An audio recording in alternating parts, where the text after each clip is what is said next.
যদি আপনার মোবাইলটা গরম হয় তাহলে আপনি কি করবেন? প্রথমে চলে আসবেন আপনার মোবাইলে থাকা Google Play Store থাকবে এইখানে।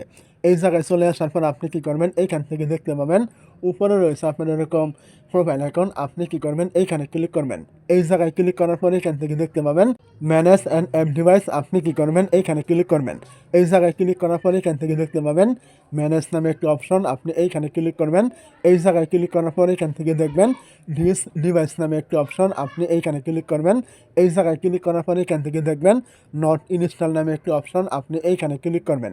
এই জায়গায় ক্লিক করার পর এখান থেকে দেখতে পাবেন আজ পর্যন্ত আপনি এখানে যতগুলো অ্যাপ আপনি ইনস্টল করে আবার আনইনস্টল করে দিয়েছেন সমস্ত অ্যাপ কিন্তু এখানে জড়া হয়ে গেছে। অতিরিক্ত অ্যাপ থাকার কারণে আপনার মোবাইলটা কিন্তু গরম হচ্ছে।